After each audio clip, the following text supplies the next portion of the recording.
On your quiz, you're going to be asked to convert mixed numbers into improper fractions or improper fractions into mixed numbers.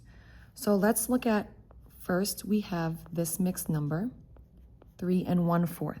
This is a mixed number because it has a whole number and a fraction. So since it has the combination of the two, this is considered a mixed number.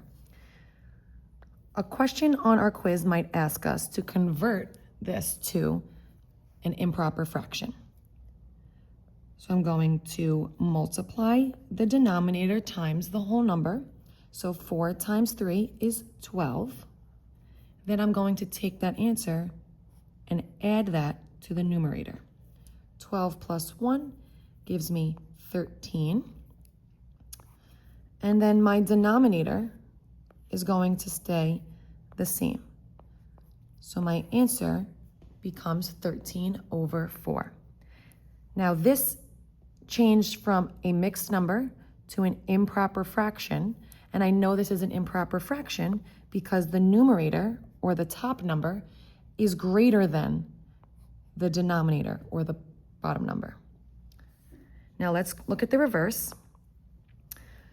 You are also going to be given an improper fraction.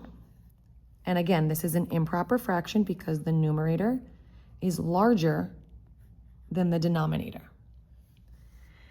And it might ask you to convert your improper fraction into a mixed number. So we need to have a mix between a whole number and a fraction. So we're gonna do this in the reverse order. So if we took our mixed number and to get it into an improper fraction, we multiplied to get there. To go in the reverse, we're going to divide. I also can remember this by looking at this little line in my fraction, and this tells me to divide. It also looks like a giant division symbol. So I'm going to take this improper fraction and I'm going to divide. So I have 5 is being divided by 2. Now this isn't going to work out perfectly because it's going to end up as a mixed number. So I think to myself, how many times does 2 go into 5? Well, when I count by 2s, 2, 4, 6, 6 is too big, so it goes in 1, 2 times. 2 times 2 gives me 4. When I subtract these two, I am left with 1. And 2 cannot go into 1. My smallest that 2 can go into is 2. So 1 is less than 2. It cannot go into it any further. So this is going to become my remainder 1.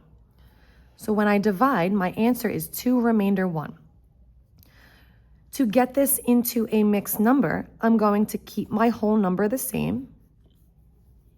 My remainder becomes my numerator, and my denominator stays the same as the original. So again, my whole number stays as my whole number. My remainder becomes my numerator. And then my original denominator becomes my denominator. And my answer changes from 5/2 is the same as 2 1/2.